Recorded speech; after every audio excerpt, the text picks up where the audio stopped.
नमस्कार सभी को। आज का टॉपिक स्टार्ट कर रहे हैं मॉलिक्यूलर डायग्नोसिस। तो जरा ध्यान से सुनिएगा। It help to solve the problem of early diagnosis and treatment of disease.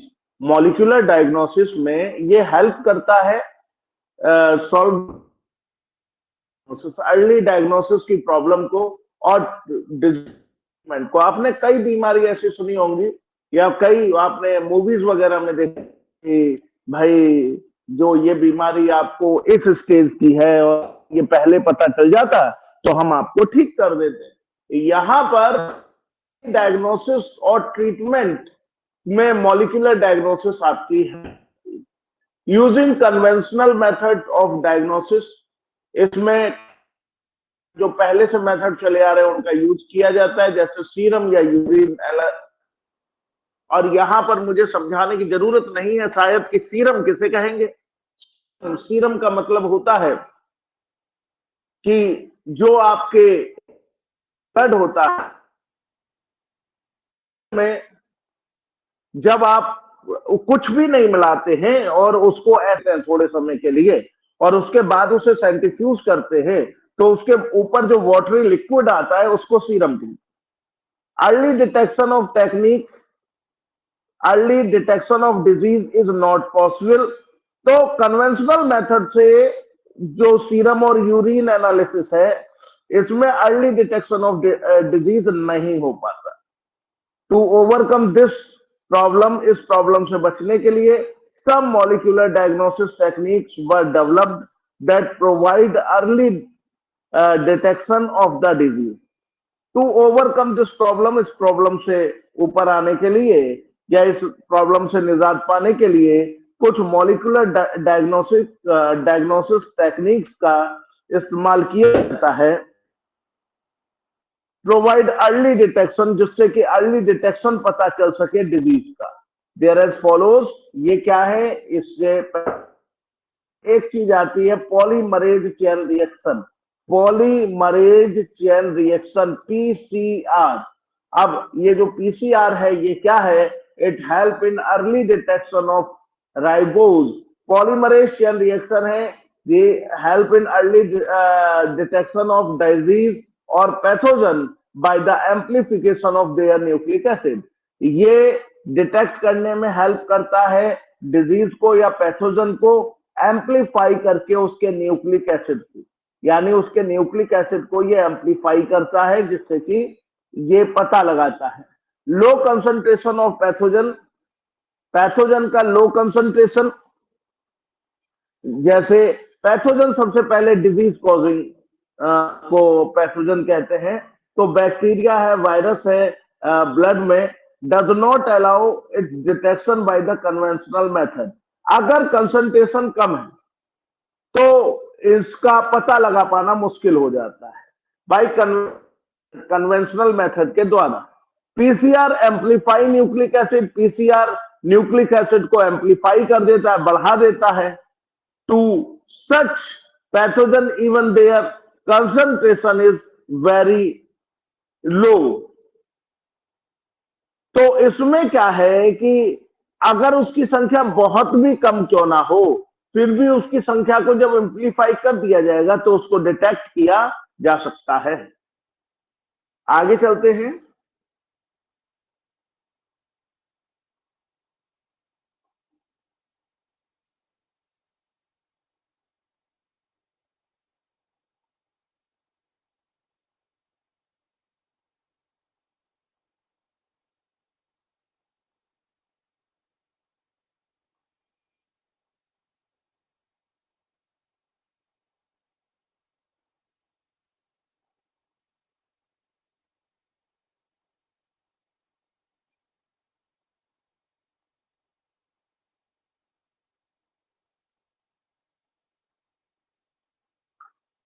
PCR technique can be use for detecting HIV.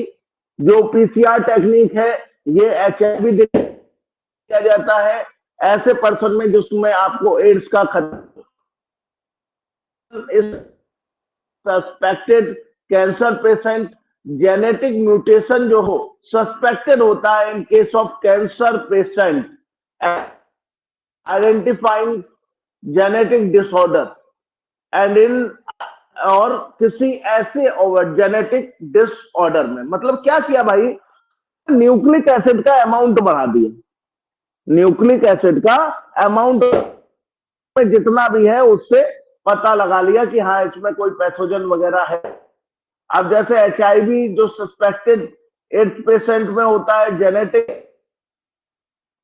Suspected cancer patient में फाइन ऑर्डर, ये जेनेटिक डिसऑर्डर को पता करने के लिए इसका यूज होता है।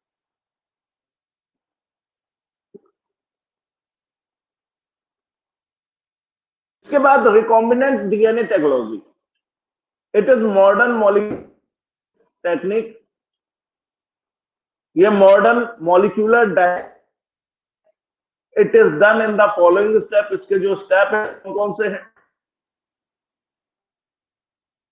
A single stranded DNA और RNA tagged with radio active molecule, ये टैग्ड हो जाता है एक रेडियो एक्टिव के साथ, कॉल्ड प्रोब, जिसको प्रोब कहते हैं, और अलाउ हाइब्रिडाइज, ये हाइब्रिडाइज करता है यानी इसकी संख्या को बढ़ता है, ये कॉम्प्लीमेंट्री DNA के साथ मिलकर हाइब्रिडाइज करता है in a clone of the cell, cell के क्लोन में। Probe are very short segment, ये एक बहुत छोटा सेगमेंट होता है 15 से 30 बेस पेयर का। दोबारा देखेंगे, it is a modern molecular technique, ये एक मॉडर्न मॉलिक्यूलर डायग्नोस्टिक टेक्निक है। It is done in the following step, ये फॉलोइंग स्टेप में होती है। अ सिंगल स्ट्रैंडेड DNA और RNA tagged with a radio, जो एक सिंगल स्ट्रैंडेड DNA या RNA है उसको टैग कर रेडियो एक्टिव मॉलिक्यूल से, जिसको probe hybridize to its complementary DNA, इसको हाइब्रिडाइज किया जाता है कॉम्प्लीमेंट्री DNA के साथ। DNA in a clone cell, DNA clone cell में प्रोब वेरी शॉर्ट फ्रेगमेंट होता है, cell are then detected by radiography, और जो सेल है उसको डिटेक्ट कर लिया जाता है ऑटो रेडियोग्राफी से। दिस क्लोन हैविंग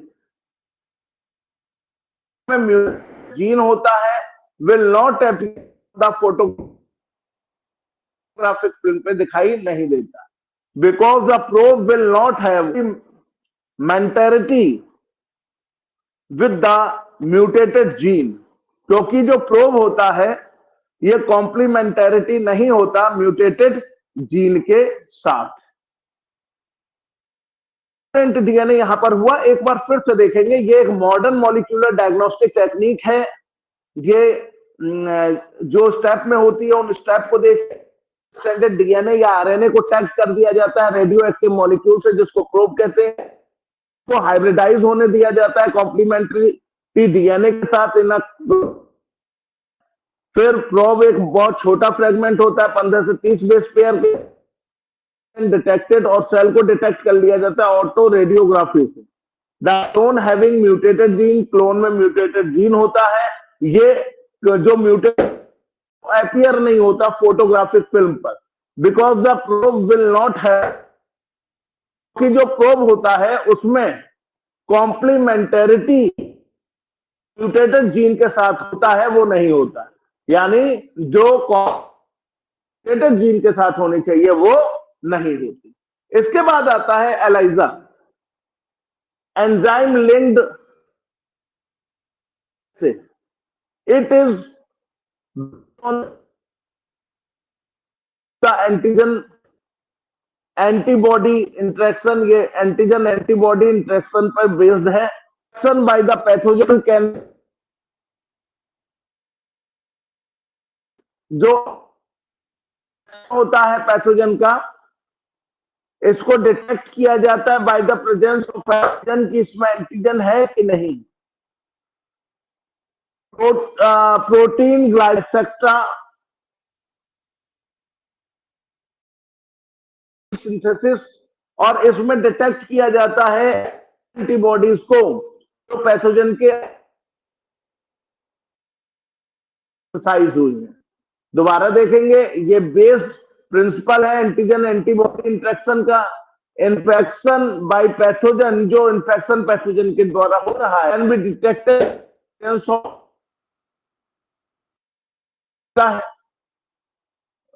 जो कि प्रोटीन और ग्लूकोज होते हैं, ग्लाइकोप्रोटीन्स होते हैं, और by detecting the antibodies synthesis, और ये एंटीबॉडी को सिंथेसाइज करता है उस जो ELISA was the first screen test for HIV. ELISA एक ऐसा टेस्ट है जो एचआईवी के लिए क्योंकि जो इसकी है वो बहुत ज्यादा होती है। एक बार फिर देखेंगे एंजाइम सॉल्वेंट से एलाइजा, ये बेस्ड होता है प्रिंसिपल पर एंटीजन एंटीबॉडी इंटरेक्शन पर। इन्फेक्शन जो पैथोजन के द्वारा होता है उसको डिटेक्ट किया जाता है एंटीजन की प्रेजेंस से, एंटीजन जो कि प्रोटीन ग्लाइकोप्रोटीन होता है, या डिटेक्ट किया जाता है एंटीबॉडी को जो पैथोजन के अगेंस्ट सिंथेसाइज हो रही है। एलाइजा जो है उसकी फर्स्ट स्क्रीनिंग टेस्ट जो था वो एचआईवी के लिए किया गया, क्योंकि ये हाई इसकी सेंसिटिविटी हाई होती है।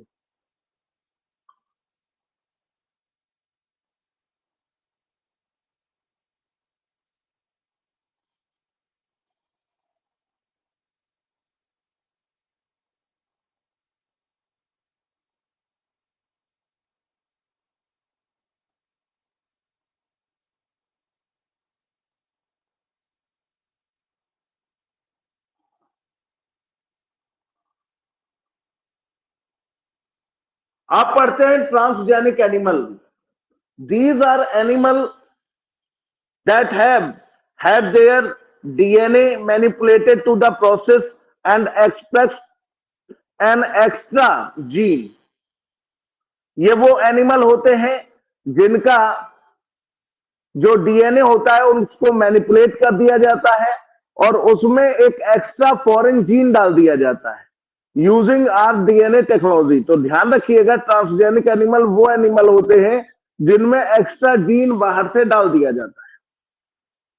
Using rDNA technology, many transgenic rats, rabbit, pig, sheep, cow and fish has been produced। तो की मदद से कई transgenic rats, pigs, sheep,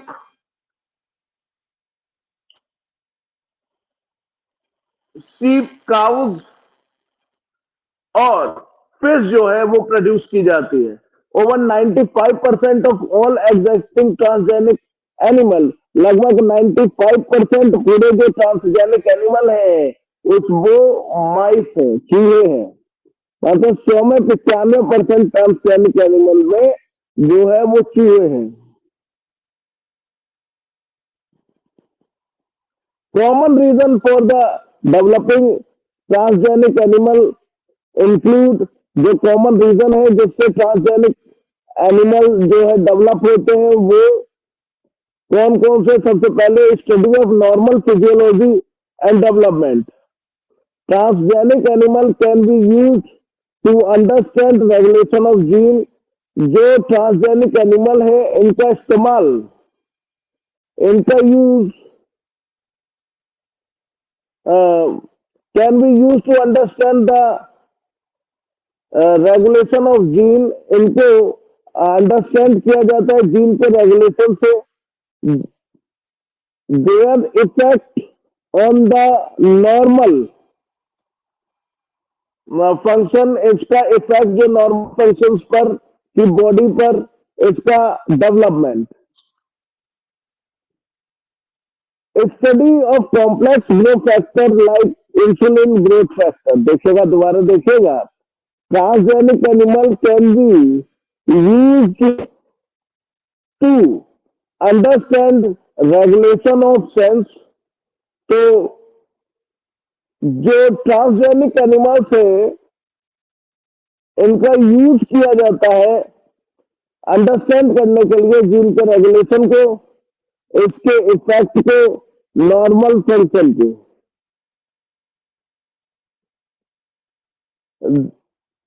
the body and its development, example study of complex growth factor, इसमें complex growth factor का study किया जाता है, जैसे कि इंसुलिन एंड इंसुलिन और ग्रोथ फैक्टर। दोबारा से देखेंगे इसे, ट्रांसजेनिक एनिमल का इस्तेमाल ये जानने के लिए किया जाता है, जीन के रेगुलेशन के लिए किया जाता है, इनका इफेक्ट देखने के लिए किया जाता है normal function of the body पे, and its development, example study और कॉम्प्लेक्स ग्रोथ फैक्टर के लिए किया जाता है, जैसे कि इनुलिन। इंसुलिन जो है इसके लिए किया जाता है। अब study of disease, study of disease क्या होता है? स्टडी ऑफ डिजीज को देखिए, transgenic animal can be develop for studying gene.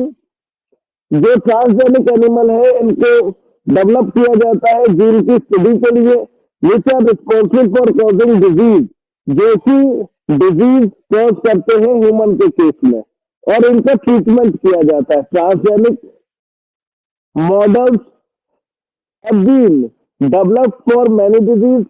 Transgenic जो मॉडल्स है, इनमें कई डिजीज डेवलप होती हैं, जैसे life cancer, cystic fibrosis, Alzheimer disease.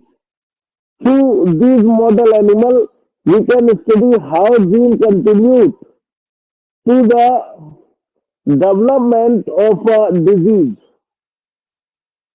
So, through these model, we can study how gene contribute, कि किस तरीके से gene contribute करता है disease के development में, disease के development में। इसके बाद biological product, these can be produced by the introducing the portion of DNA इसको प्रोड्यूस किया जा सकता है इंट्रोड्यूस करके पोर्शन ऑफ डीएनए को, विच code for a particular biological product, जो कि कोड करता है पर्टिकुलर बायोलॉजिकल प्रोडक्ट को ट्रांसजेनिक एनिमल में। एग्जाम्पल के तौर पर ह्यूमन प्रोटीन अल्फा 1 एंटीपायरिन का इस्तेमाल एम्फाइसीमा को ट्रीट करने के लिए होता है। द फर्स्ट ट्रांसजेनिक काउ 1997 रोजी produce human protein in this milk 2.4 ग्राम पर लीटर। देखिए, दोबारा देखेंगे बायोलॉजिकल प्रोडक्ट के रूप में कि this can be produce by the introducing the portion of DNA, इसको प्रोड्यूस किया जाता है, इंट्रोड्यूस किया जाता है, इंट्रोड्यूस किया जाता है इसमें पोर्शन ऑफ डीएनए को, विच code a particular biological product, जो कि एक पर्टिकुलर बायोलॉजिकल प्रोडक्ट को कोड करता है ट्रांसजेनिक एनिमल में। जैसे ह्यूमन प्रोटीन अल्फा 1 एंटीट्रिप्सिन, ये एम्फाइसीमा को ट्रीट करने के लिए यूज होती है। दूसरा, फर्स्ट ट्रांसजेनिक काउ जो है रोजी, जिसका नाम है, ये ह्यूमन प्रोटीन इनरिच्ड मिल्क, यानी जिसमें 2.4 ग्राम पर लीटर होता है, तो ऐसे दूध को प्रोड्यूस करती है। This milk contain human alpha lactalbumin, इसमें इस दूध में ह्यूमन अल्फा लैक्टोल्ब्यूमिन होता है, and was more nutritionally balanced, ये ज्यादा न्यूट्रिशनली बैलेंस्ड होता है वो ह्यूमन बेबीज के लिए। दूसरी, काउ मिल्क की तुलना में, दूसरे काउ मिल्क की तुलना में।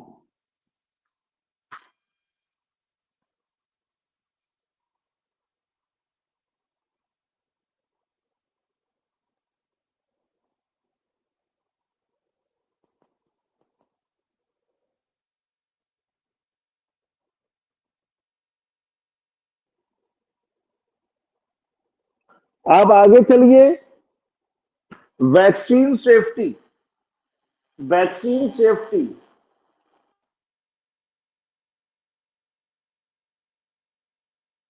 इसमें वैक्सीन को टेस्ट किया जाता है ट्रांसजेनिक माइस पर, being used in human, human पे यूज करने से पहले। एग्जाम्पल पोलियो वैक्सीन, यानी इसमें जाता है माइस पर, ह्यूमन पे दवा से पहले। It can be replace the use of monkey to test of batches of the vaccine.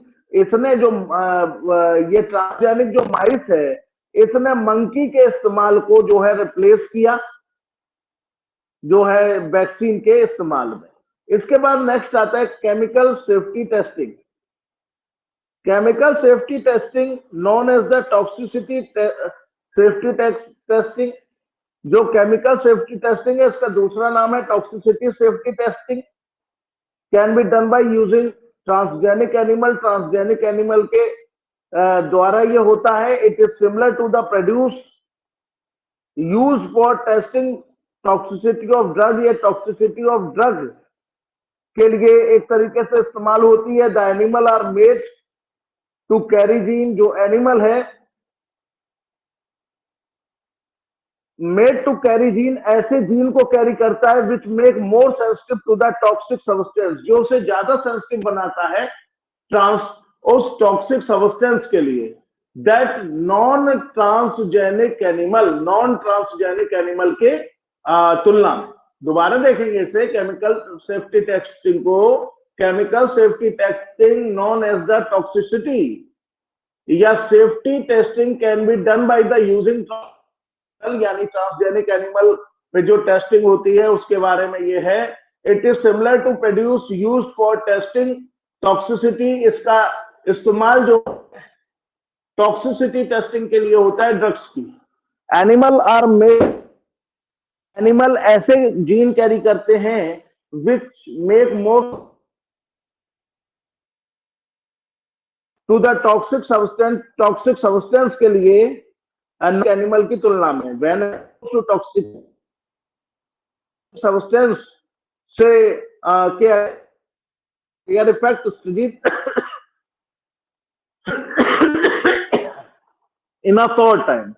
तो इसके जो इफेक्ट है आते हैं बहुत थोड़े समय में। केमिकल सेफ्टी टेस्टिंग, इसके बाद स्टार्ट होगा एथिकल टिश्यू।